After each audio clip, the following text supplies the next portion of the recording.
Part 1, Basic Training, Fort Jackson, South Carolina. I got all of the paperwork and instructions from the recruiter just a few weeks before I was to leave. He wished me the best of luck, and I was off. The Army didn't allow me to bring much, just one or two changes of clothes. They would issue me everything I needed. They gave me plane tickets. I had to fly from Denver to Atlanta to Columbia, South Carolina. I was headed to Fort Jackson. I said my final goodbyes to my family and friends and headed out. The flights were uneventful, except for the huge crowds in Atlanta. We were in the small plane area with about 8 gates, and there were so many people. It was late at night, and I was tired, maybe a little hungover still, hungry and ready for bed. I arrived in Columbia well after 10 p.m., found out where I was supposed to go, and waited with the rest of the new recruits. No one really talked. I think we were all afraid, unsure of what was next. This was my first lesson in hurry up and wait. They rushed us onto the waiting bus, and we waited. We waited for more recruits to arrive on other planes. As yet, no one offered me dinner or anything. By 11 p.m., we were headed to the fort. Even after basic training, I always wondered where they took us. I arrived in the middle of the night on a bus someone else drove. I could have been anywhere, and I would never know. Do what you're told. We were ushered into a theater. It was well past midnight now. I was tired, hungry, and just ready to have them show me a bed, any bed. But no, first there were introductions. One of the sergeants on duty welcomed us to the Army. I thought maybe this was day one of basic training, but no, this was called a transitional station. This was where we would get all of our gear and we would start to learn the basics of Army life, marching, taking orders, and etiquette. I would never forget the piece of advice he gave to all of us. He told us, do what you're told, do what you're told, do what you're told. He said that life would go much easier if you just followed this simple rule. It seemed so easy, but I knew that it wasn't going to be. There would be times when my body would just give out, or I wouldn't understand the instructions, or they would give me an incorrect order just to throw me off and make me feel like I messed up so that they could berate me and break me down. Now that I was here, I didn't feel so ready anymore. I didn't know what to think. The bunk and some shut-eye. Throughout my Army life, I wrote lots of letters, tons of letters, telling the stories and the tales from my crazy experiences. I pulled from these letters to add more to this book. So anytime I tell you that this is a letter, if you're reading the book, it would be in parentheses and in quotes. It is from one of my letters. Letter. Hello. Well, I don't know when I'll be able to send this, but call it a continuing letter. Well, we arrived at Fort Jackson at about 11 p.m. We did all these briefings and other things, and we got to bed about 2:30 in the morning. We were promptly awakened at 4:30 a.m. for a very long day of organizational items. But now we have our uniforms and look very combat ready. These uniforms are surprisingly comfortable. I personally am ready to get to basic, but until then we have more organization and then some beginning tests to make sure we are ready for basic. I don't know when you can write me or where I will be. We are now in Reception Battalion. Basic training is another 12 miles down the road. Our current drill sergeant isn't what I would consider very tough. He does get mad at people when they forget what they've been told, but for now I've been able to hide in the ranks. Our company, Charlie C-103, is made up of many different people. Luckily, most of them want to succeed, so we aren't getting yelled at too much. By the way, the food is great, but we never seem to have enough time to eat it all. Also, I can't believe it, but I have no hair. I almost scared myself when I looked in the mirror. Lately, I have just avoided mirrors so I don't have to face it. Finally, after hours of introductions and instructions, we were marched off to the barracks we would be staying in. I say marched loosely because we weren't soldiers yet and we were in civilian clothes, so we sort of walked in a line. I don't remember much of that first walk. We made it to the barracks and picked a bunk. I didn't care. I was so tired. I looked at the time before lying down and it was 2:30 a.m. Wow. At least they let us sleep in tomorrow, right? Wrong. Get up, recruits! Get up and get ready! You have 15 minutes to be out front and ready for chow! Yelled the sergeant at 4:30 a.m. 2 hours of sleep. This was going to be a wonderful start. I made it out there in time. I wasn't going to break the first order of the first day, was I? Well, we thought it was chow time a little early, but I was hungry. Instead, we heard this. You recruits, do not know how to take care of my barracks. Get your asses back into the barracks and get them cleaned up, bunks made, latrines cleaned, floors swept, and trash emptied. Let's go. You have 20 minutes. Oh God, what the hell is going on? As a side note, one thing I've always found funny in the Army was that the drill sergeants referred to the barracks as my barracks. Really? They didn't even live here. It was us. But sure, that was the life of a recruit. Right away in the Army, people started to show their true colors. People break into natural patterns: the leaders, the workers, the complainers, and the slackers.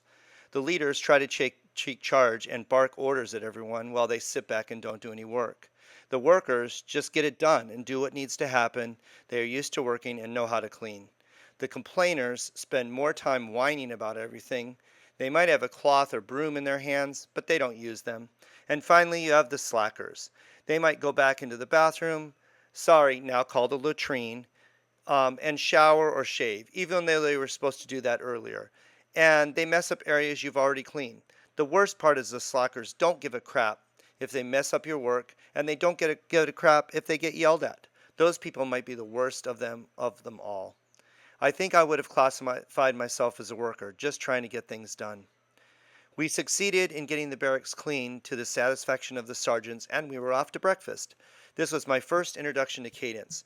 We were told to yell something when we were brought to attention. We were told to sound off with, "Yes, drill sergeant," whenever given commands, and we were told to repeat whatever the drill sergeant said. The goal was to be louder than any other platoons next to us.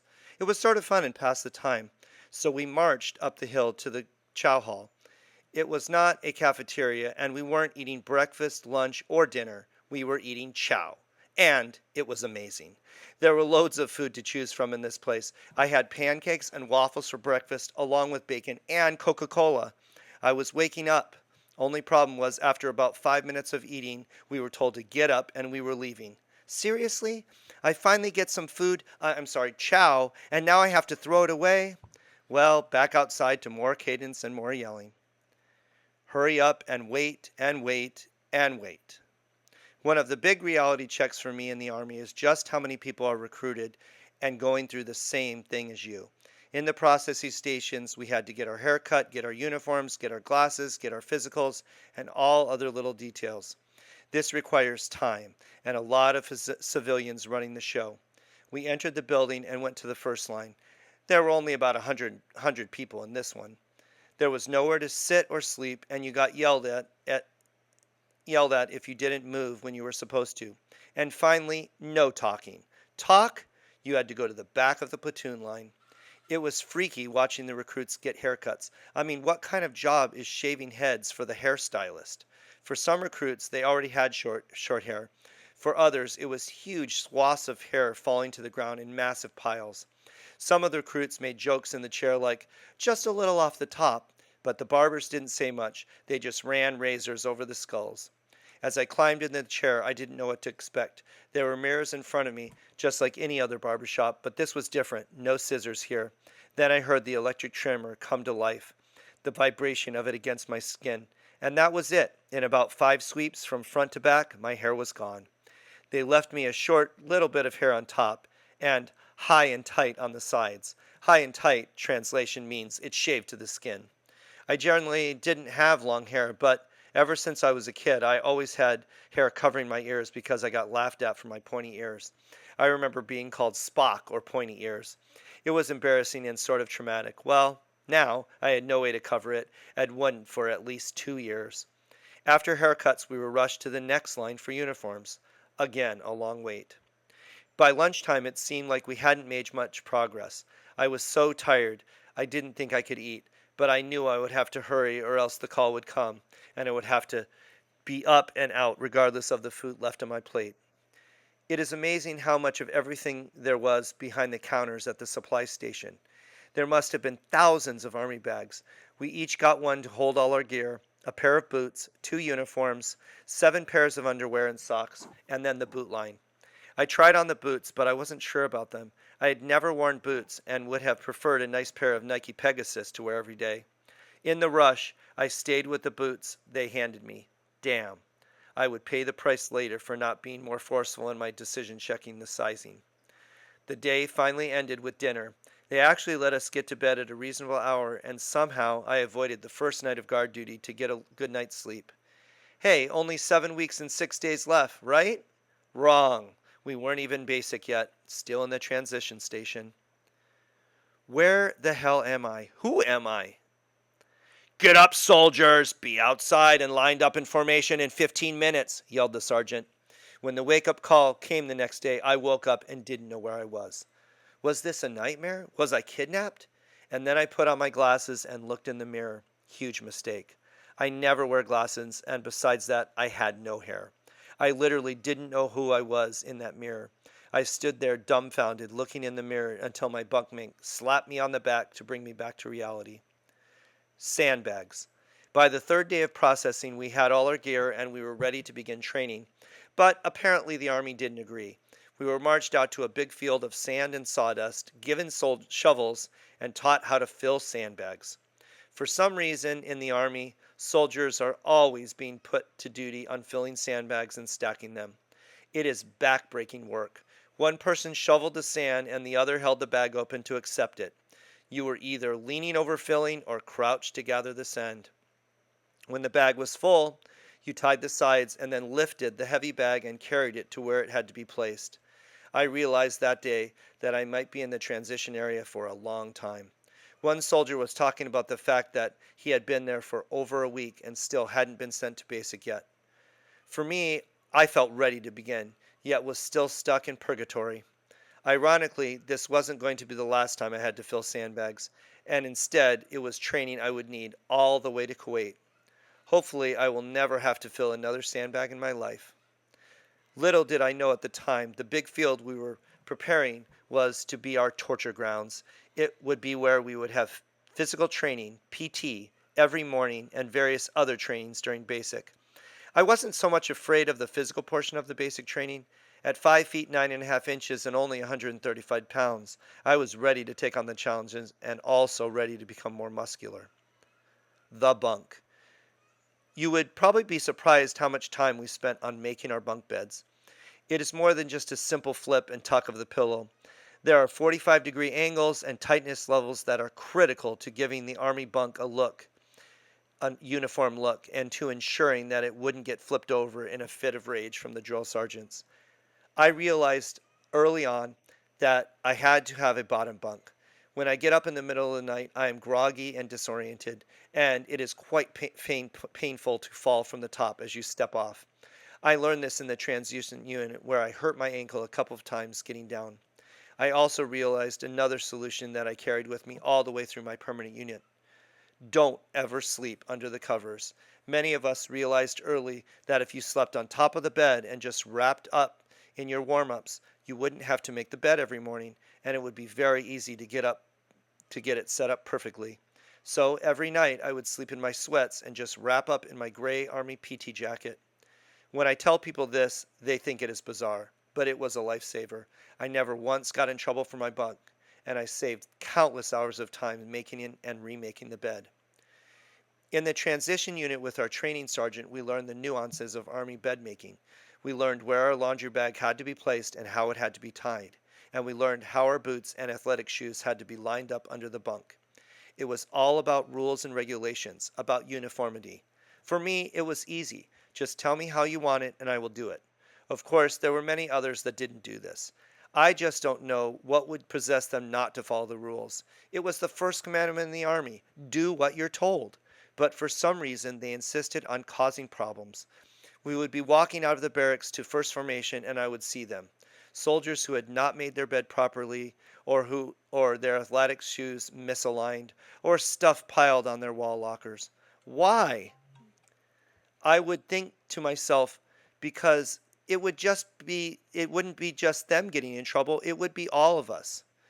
What started out as reminders in the morning would end up in the dorms being trashed by the training sergeant during the inspection, and then we would all have to go back in and clean, all of us, not the ones who had fucked up as the sergeants described it, and not followed orders, but all of us. While at times there were individual punishments, for the most part it was mass punishment.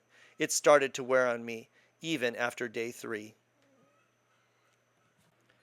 The Day of Destiny. I can't remember the exact day or time, but one day we got the call. Pack up everything and make sure my barracks are in better shape than when you arrived, the training sergeant yelled. Minutes later, we were loaded into school bus painted with the army green colors and moved down the road to the actual basic training. Let the countdown to the end begin. Drill sergeants.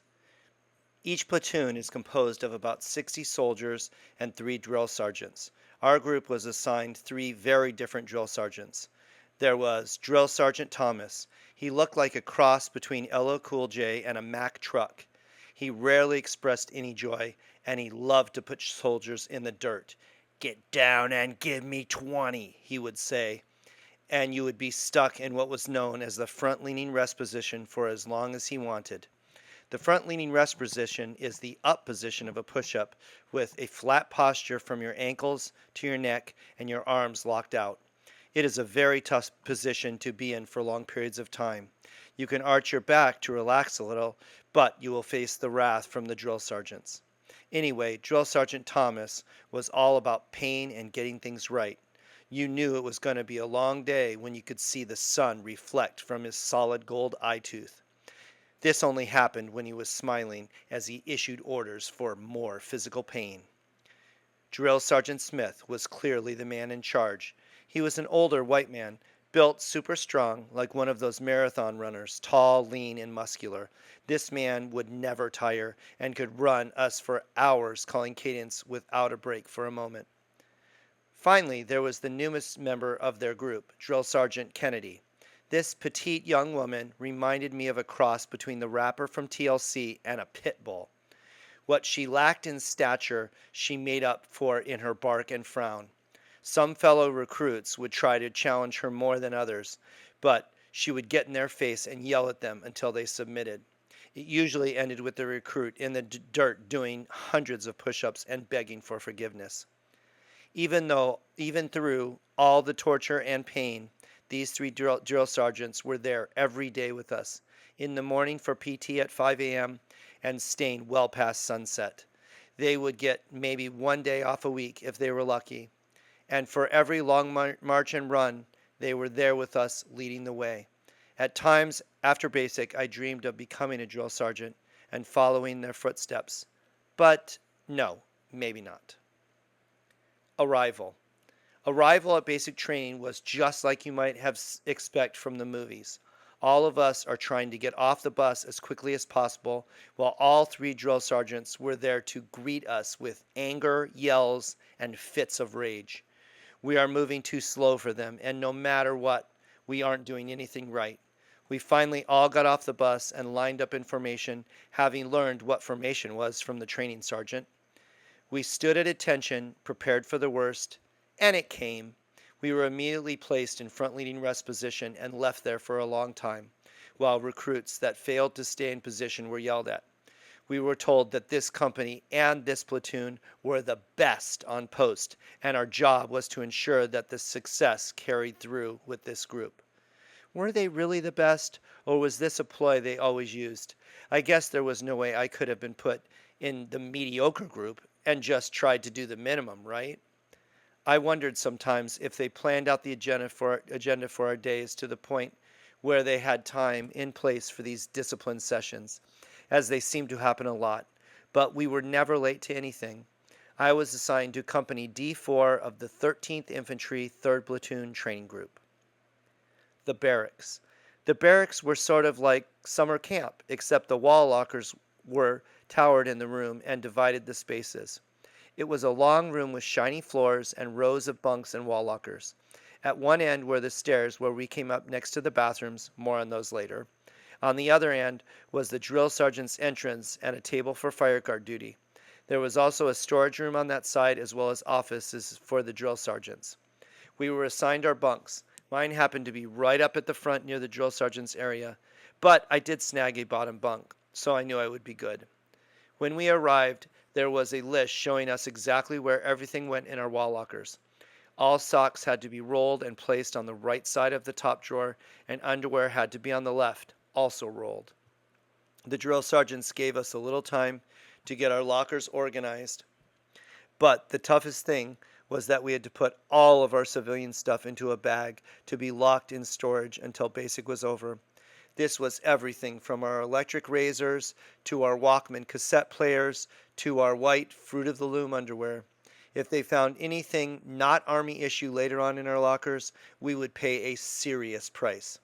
So with that, I gave up all the stuff, including my contact lenses, and put on those wonderful, thick, heavy, dark-rimmed Army issue glasses. Birth control glasses. Let me tell you a little about these Army issued glasses. One of the first stations in my long journey to start military life was medical procedures, where they checked everything: height, weight, if you could see colors, and your eyesight. It took a whole day at the station just to get through the procedures. So I don't so much blame the eye doctor, as he probably had to see more than 100 soldiers each day. All soldiers, male and female, get issued the same glasses. They were brown, big, and ugly. If you see someone on the street wearing a pair, you know right away they are military. They are called birth control glasses for a reason, because they are so ugly it doesn't matter if you have an attractive face or not. It is lost in the ugliness of these frames. To make matters worse for me, the doctor measured incorrectly and I was given a pair of extra wide-sized glasses. This meant that they extended even further out in all directions than others, and they covered half my face. Thus, my first nickname from the drill sergeant became Glasses. To this day, I pretty much refuse to wear glasses of any kind. The first picture. We were required to go get our pictures taken for our ID. In this photo, they wanted us to be in our dress greens. This is the formal uniform, but we hadn't been issued it yet. So they had one there in the room that you just slipped over your t-shirt to get the shot. I decided to get the picture taken without the glasses. They were just too ugly. I didn't get to see the picture until we got our ID, but I was surprised at how angry I looked. They didn't ask us to smile, so I guess I didn't. The platoon. At the beginning, there were 58 of us who started basic training group. However, not all of us would survive to graduation. Some would get medically discharged, some would screw up so bad and get dishonorably discharged, and some would have to redo basic for not passing. I didn't want to be any of those.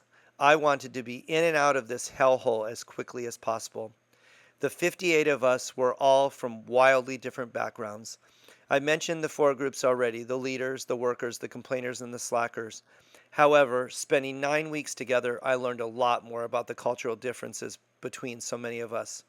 For one thing, I'm from Colorado. Colorado at that time was not racially diverse. In fact, graduating from Boulder High School, I think there was maybe 1 or 2 African Americans in our entire 500 plus senior class. So I wasn't exposed to many cultures different than mine. This meant at times I would ask stupid questions, but it was always out of ignorance opposed to racism. For example, I would want to know why they brush their hair so much when it is so short. I think this is why my close friends through the Army were always black men and women.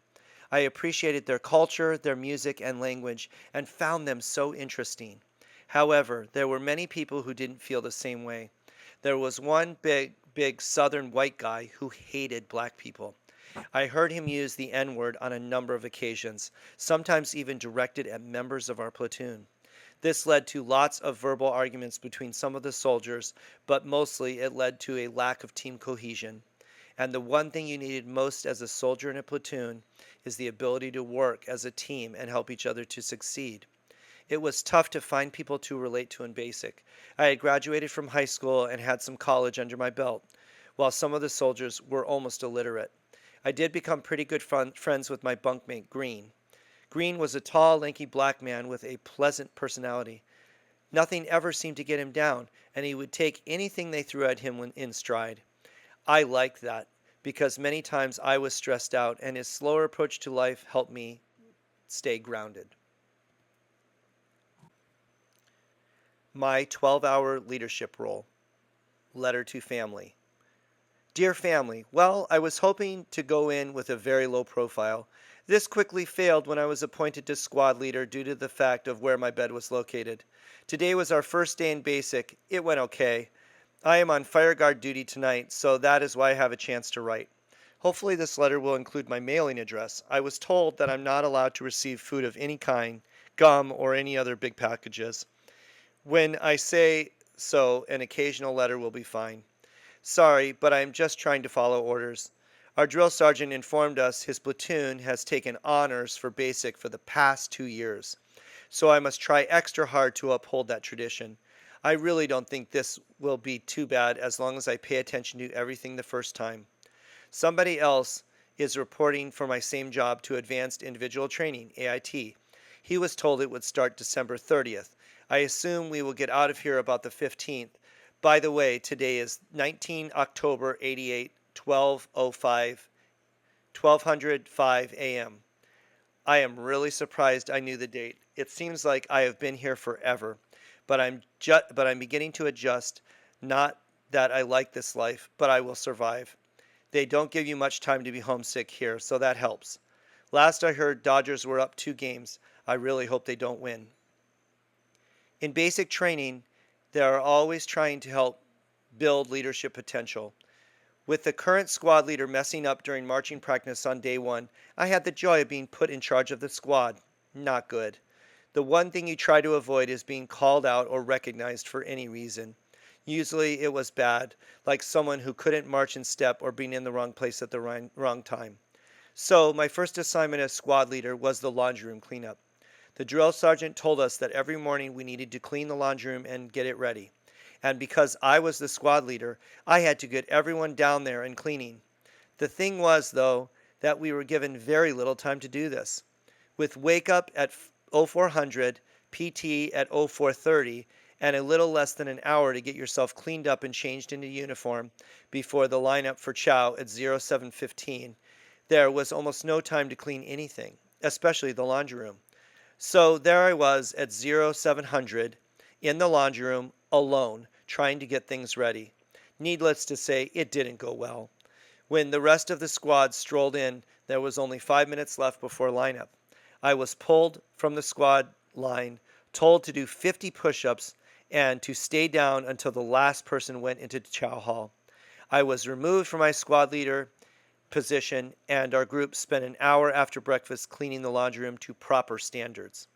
I was relieved not to be in charge, but survived that one with only a good workout. The barracks latrine. Okay, this section might disturb some, but it must be said. Think of 58 men sharing a latrine with only 8 shower stalls, 8 urinals, 8 sinks, and 6 toilet stalls. It doesn't seem like enough, does it?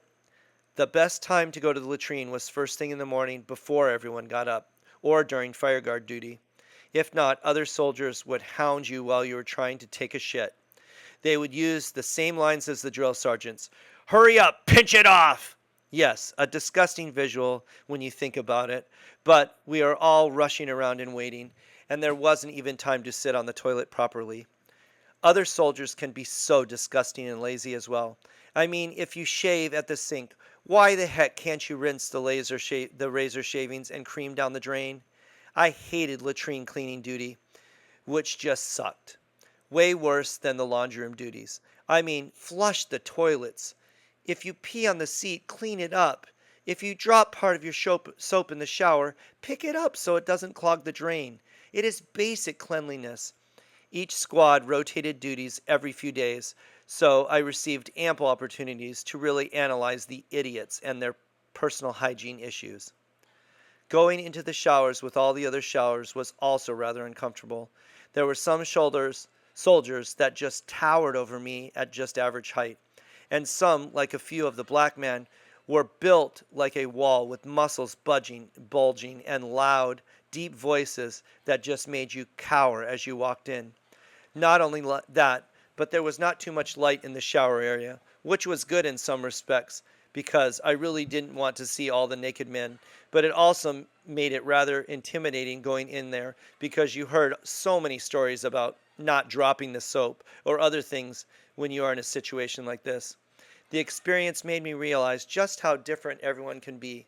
Look, but don't look. Be shocked in your mind, but also be very impressed with them. Trouble, trouble, trouble. Letter to family. Well, we didn't have the barracks cleaned up well enough, so we got in a lot of trouble. It was a lot of push ups and other choice fitness items. I can handle it though. No matter what we do, we get yelled at. So I figure we do our best and try to survive. 7 weeks left, but I don't think they will break me down. About 5 of the 58 in our platoon are trying to find ways out. I'm trying to keep their morale up, but it is hard. Are we wet enough? The thing about basic training is there is a schedule. There are certain times when all platoons had to be in the chow line. We had to eat, right? So even though the days were rough in my mind, I always knew there was an ending, a moment when we could sit and eat. It was a miserable morning after PT and breakfast. It was pouring rain, and it didn't look like it was going to stop anytime soon. Luckily, we were allowed to wear our ponchos this day. I like the Army poncho because it's so big, thick, and warm, and it did its job by keeping you completely dry. The rain just didn't seem to be letting up, and they had us put our ponchos over the top of our rifles. It made for a pretty interesting looking group as we marched through the mist with these pointed things sticking up from our backs beyond our helmets. Cadence was tough that day, and it was made all the more difficult because we knew we wouldn't be back until dinner time. The hard part as we marched is we didn't want to just step right in the huge puddles forming in the middle of the road. But you couldn't break formation to go around them. Some soldiers just splashed right through, covering the surrounding soldiers with muddy waters, while others, like me, tried the tiptoe approach. But you had to move fast in the tiptoe approach or you would fall behind. It was a balancing act for sure. When we got to the range, the first project for the day was learning how to drop when a huge explosion happened like a nuclear blast in the distance. With the blast, you are supposed to face the blast, lie in a flat position, put your hands underneath your body, and wait. So the drill sergeants would take us in groups of 4 or 5 into a sawdust pit and yell commands. They would yell, "Blast to the left!" And you would have to quickly turn to the left, fall to the ground, and get in a proper position. Then they would yell again, "Blast to your right!" No, you couldn't just roll over. You had to get back up, turn around, and drop again. The funny thing is that many of the soldiers in my unit seemed to have problems with their left and right. This made for good comedy as we watched the group go in wrong directions and then see the drill sergeant get down and in the face of the soldier who had gone left instead of right. "Private, you're military left! Get up and do it again," the drill sergeant would yell. Sometimes if a soldier just couldn't get it right after a few number of tries, he was moved to the side to do push-ups until such time as he was ready to try again. The other funny thing about this whole activity in the rain and muck was the ponchos. They were just too long for some people, including me. So as you tried to get up and turn to the other side, you would inevitably trip over your poncho and fall back down. The good thing was that all the jumping around and up and down actually warmed us up. After this torture for an hour or so, it was off to foxhole range. In this mission, we would run through an obstacle course and along the way see foxholes. Carrying our fake grenades, we had to sneak up to the foxhole, throw the grenade in, cover yourself for the blast, and then move on. The grenades weren't real, but they did pop when they went off, so that made it interesting at least. By then, the sky was clearing, so it wasn't nearly as miserable as earlier. By the end of the day, we were tired, irritable, and covered in mud and dirt. We had cold sandwiches for lunch, so we were ready to head back to the barracks for hot chow. There was rarely any time lost with the drill sergeants, so waiting there for the bus, we practiced marching drills. It was tough to maintain the drills after a long day, and quickly many of us lost the step. This led to the inevitable yelling from the drill sergeant, push-ups, and the promise that we would do better. The buses arrived, but we continued to drill. It was clear no one was into this, and the hope was we would be dismissed into the bus very soon. Closer to the bus was a huge puddle from the all-day rain. It almost looked like a lake to me, it was so big. As we continued to fail in our drills, I just knew that we would head to the huge lake. Frankly, at this point, I didn't care too much with the bus here. I knew the time was just about up, or we would miss chow time, and we had to stay on schedule. However, I was actually a bit worried about some of our fellow soldiers. As yet, they hadn't learned the technique of the front-leaning rest position, so if we got moved into the lake, I I am not sure they could handle staying above water. And then it happened. A bunch of soldiers turned to the left instead of the right in the march. Drill Sergeant Thomas was pissed. "Oh, you want to play games now, huh?" "No, Drill Sergeant," we all said in unison. "Yes, yes, you want to play games. You didn't get wet enough from the day." "Fine, fine." His voice trailed off, and then it came the orders I was dreading. He marched us right into the lake. Some of the soldiers were complaining about it. We tried to quiet them, but the drill sergeant heard, and with that, "Platoon, halt! Right face! Front leading rest position! Hoo!" We actually did it. We were in the water. The sad thing was that most of our ponchos just fell right into the water. It didn't look like anyone was drowning, though. Again, a few soldiers started complaining. "Damn, haven't they learned anything yet?" Others near the complainers shut them down. The muddy, murky water looked menacing as I stared into it from only a few inches away. Then, after a few moments, we were called back to attention and dismissed by squad line onto the bus.